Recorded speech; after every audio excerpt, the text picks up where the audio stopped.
Muy buenos días, estimados amigos.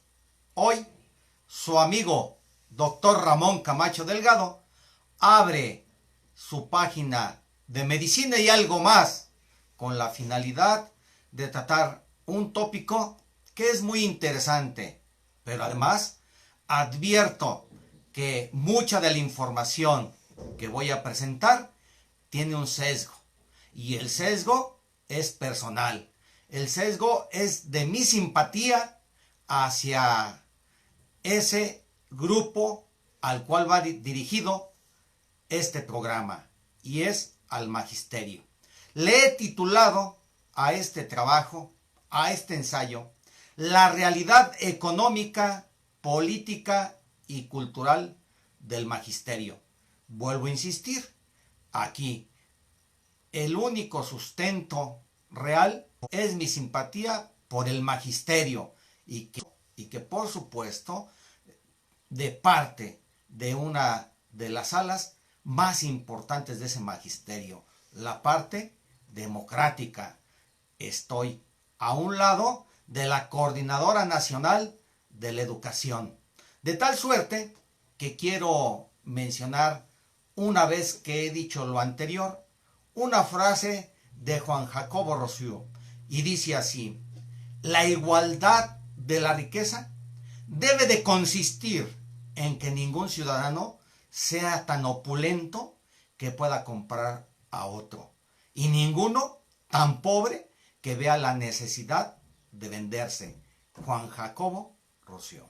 Y quiero mencionarles, y por supuesto, después de haber advertido mi simpatía por la Coordinadora Nacional de la Educación, quiero compartirles a manera de introducción lo siguiente, debido a que por supuesto la derecha, por supuesto una gran cantidad de titulares del Ejecutivo Nacional en los últimos cuando menos 40 años, muchos los empresarios los han denostado, y ciertamente muchos también dentro de la misma población por falta de su cultura política. He de decirles que la Coordinadora Nacional de Trabajadores de la Educación nació, y estoy seguro que tuvo sus raíces en las entidades federativas más pobres de nuestro país, y que inició con profesores del área rural, y por supuesto en una diada que compartieron su preocupación en poblaciones marginadas y sobre todo indígenas. De ahí su nobleza, de ese movimiento que ha durado una gran cantidad de décadas y que hasta el momento sigue vigente.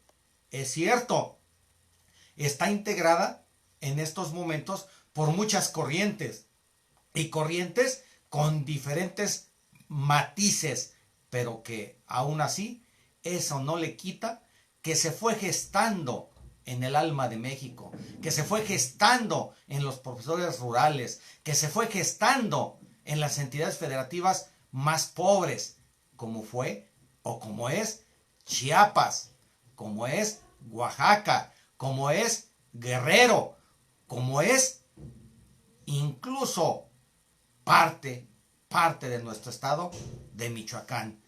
He de ahí mis simpatías por su nacimiento, y por ende es importante dejar perfectamente claro que los maestros iniciaron este movimiento y que desarrollaron esa gran capacidad del movimiento de masas con objetivos que eran necesarios y siguen siendo hasta el momento necesarios. Y vuelvo a insistir, estos bajo un panorama de pobreza, de marginación y sobre todo de poblaciones con discriminación étnica. Y quiero decirles además que se formó una diada indisoluble entre profesores y padres de familia que hasta el momento, insisto, son un orgullo nacional para todo el magisterio.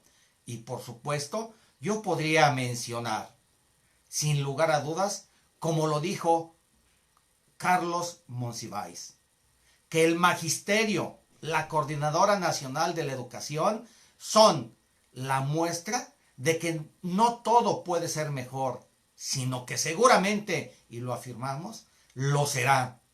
Esas palabras de Carlos Monsiváis antes de su muerte. Y por supuesto, los objetivos fundamentales del nacimiento de la coordinadora fue inicialmente el de democratizar su sindicato, porque por muchos años fueron sojuzgados y lo son por grandes caciques de la educación. Entonces, el primer objetivo, democratizar su sindicato, el tener un salario digno y, por supuesto, sin lugar a dudas, seguridad en su empleo. De tal suerte que esto, a manera de introducción, les quiero decir que por magisterio se conoce a la actividad de las personas que tienen como profesión la enseñanza.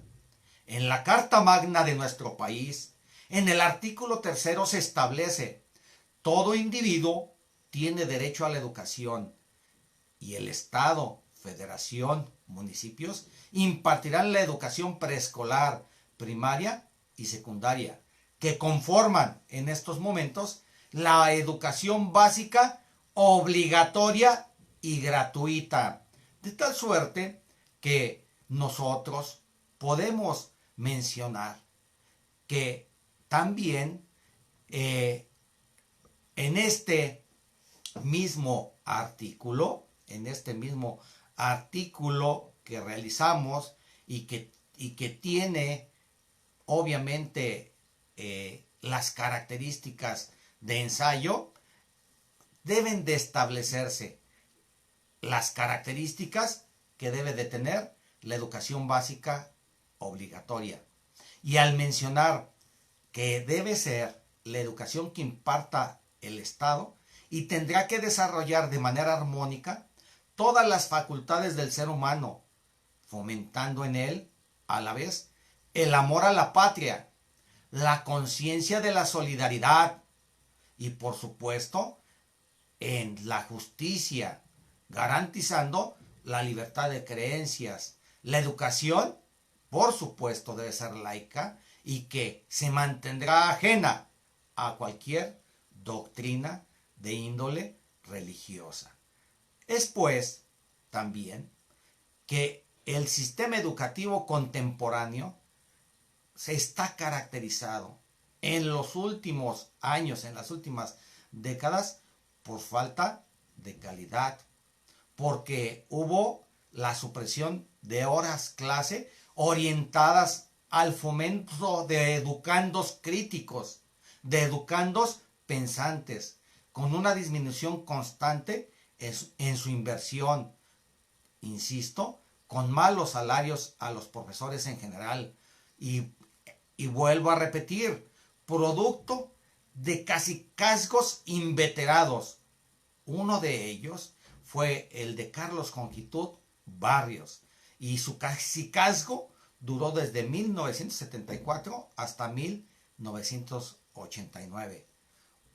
Y a este lo sustituyó el Bester Gordillo de 1989 hasta el 26 de febrero del 2013, cuando fue detenida en el aeropuerto de Toluca, en el Estado de México, según los medios de comunicación masiva, acusada de presuntos desvíos de recursos, malversación de fondos, defraudación fiscal.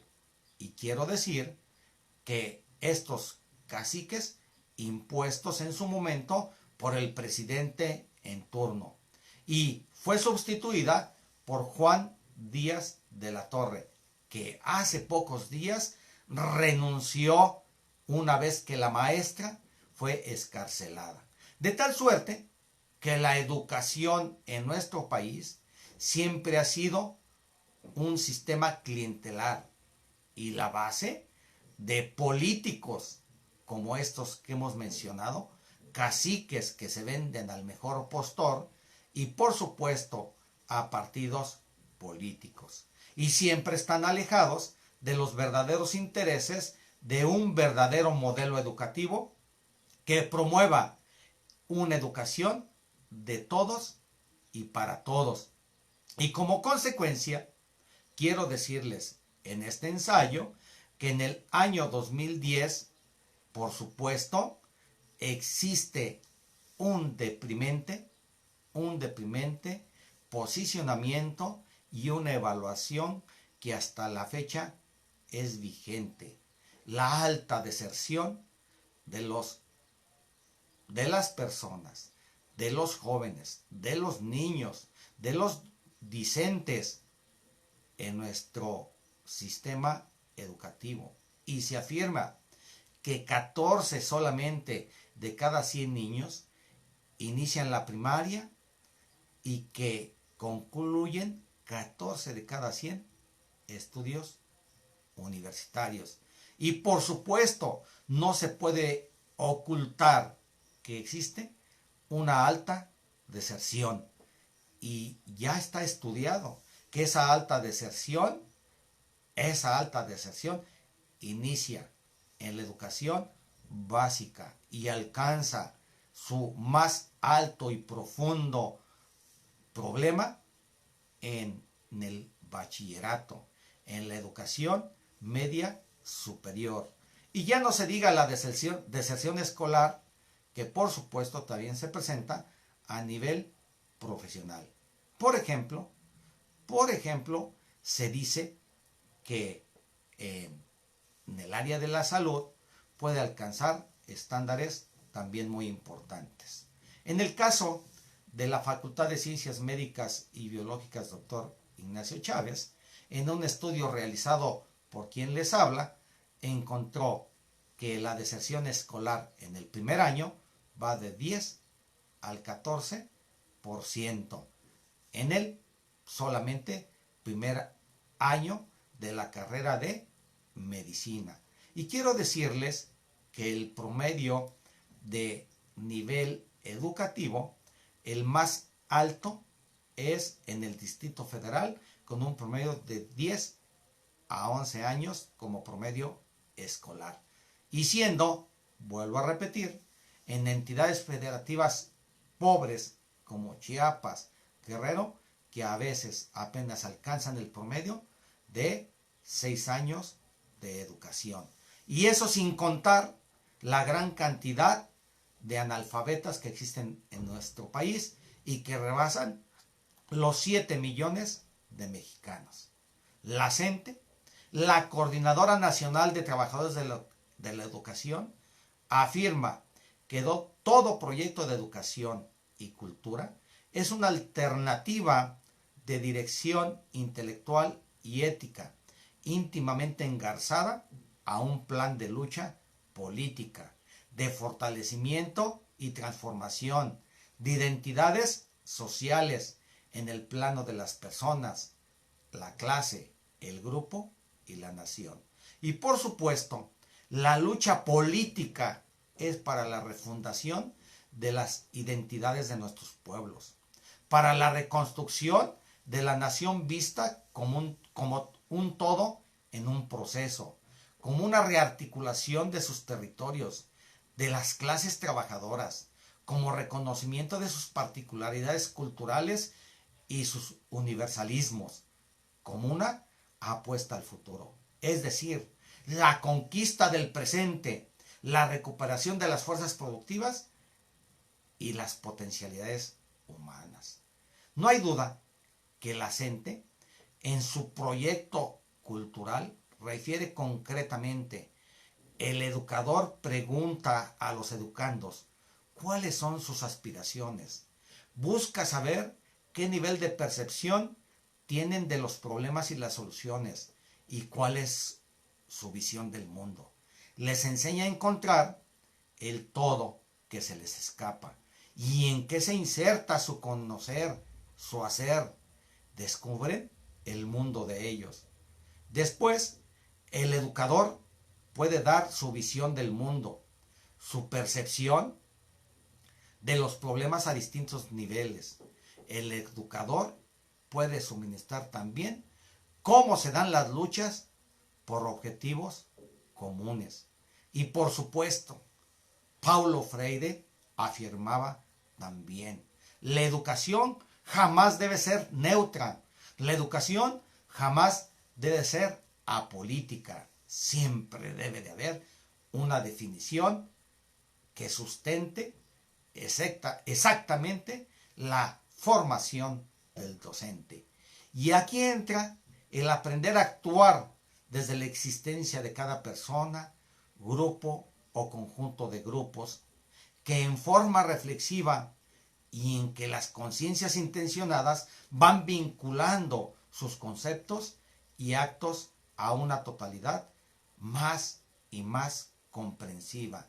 No hay ninguna duda, Pablo González Casanova atinadamente escribió: la construcción de alternativas y la educación tiene que seguir un camino crítico de la cultura de la opresión, y también debe seguir el camino de la cultura de la liberación, de la democracia y del socialismo. Así afirmó en su momento Pablo González Casanova. Por supuesto, quiero comentar que Enrique Ávila Carrillo, en su artículo Génesis y actualidades del sindicalismo magisterial, considera que la forma de hacer política sindical parte del principio de que los dirigentes deben interpretar las necesidades de sus agremiados.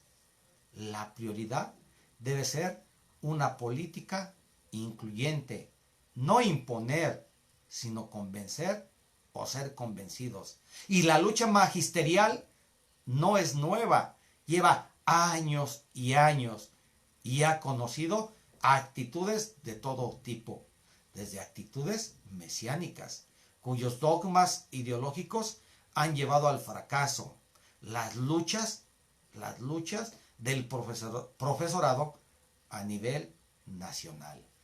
Una de las demandas de los docentes que han levantado en los últimos años, y yo diría y afirmaría desde su inicio, es la seguridad del empleo. Es la lucha por un salario digno y, por supuesto, por democracia sindical.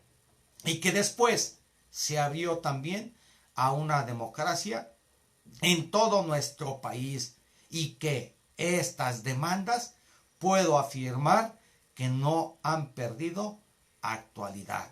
Y por supuesto, ante esta disyuntiva, quiero mencionar que la perversidad de prescindir del conocimiento de la historia, de prescindir del conocimiento y el olvido de las luchas del pueblo de México, y de impulsar el proceso de enseñanza-aprendizaje para ser puesto en las variables del mercado, la competitividad como fuerza motriz de la educación, es completamente criminal cuando media y, por supuesto, el capital y el comercio, y que esté bajo el mando de las variables del mercado.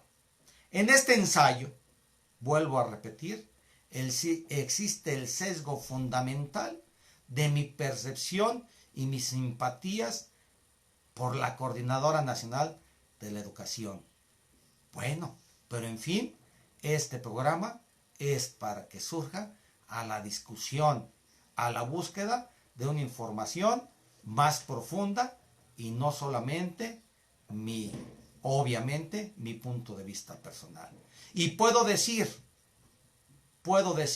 y afirmar en las conclusiones de este breve ensayo: la profesión de la enseñanza es la profesión del maestro, la profesión del magisterio y que por supuesto el artículo 3 de nuestra Carta Magna regula esta educación, como lo hemos mencionado en el ensayo.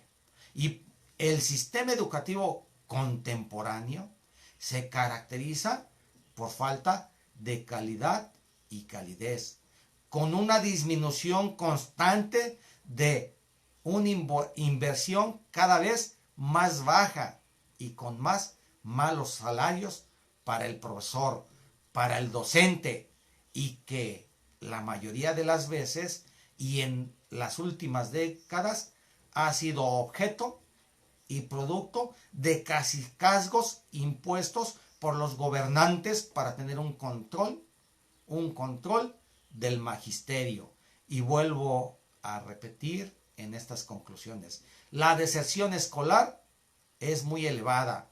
Solamente 14 de cada 100 niños conocerán los estudios universitarios. Y la deserción es elevadísima a nivel medio superior, en el bachillerato, y así lo reconoce la Secretaría de Educación Pública.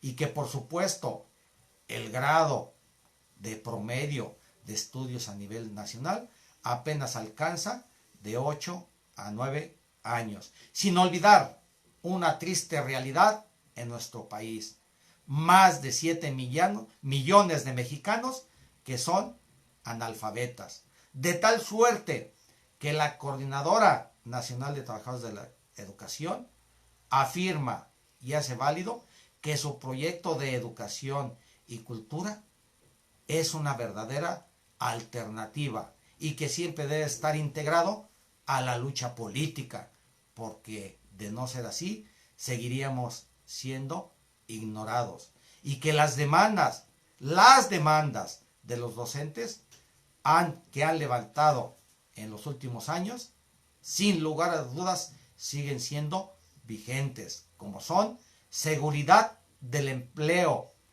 la lucha diaria por un salario digno que se nos niega, y por supuesto democracia sindical, democracia en un país como el de nosotros. Y estas exigencias, vuelvo a insistir, no pierden actualidad. De tal suerte que, estimados amigos, espero que este tema, que por supuesto, insisto, es a mi juicio muy importante para entender la panorámica que vive el magisterio en la actualidad, su realidad económica, política y cultural, es muy importante. Y como docente universitario, vuelvo a insistir, estoy con la Coordinadora Nacional de la Educación. De tal suerte que ahí les dejo este ensayo, mis reflexiones, y además vuelvo a insistir, usted que me ve y me escucha, tiene la mejor palabra, y si a usted esto le hace realizarse algunas preguntas y además le obliga a investigar, con eso me doy por bien servido.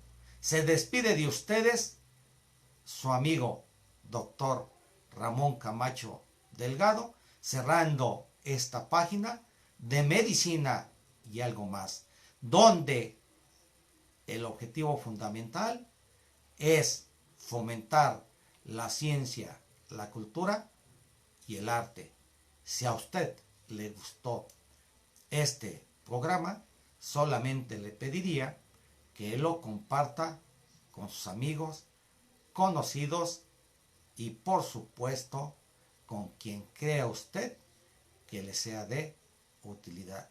Muy buenos días y hasta la vista.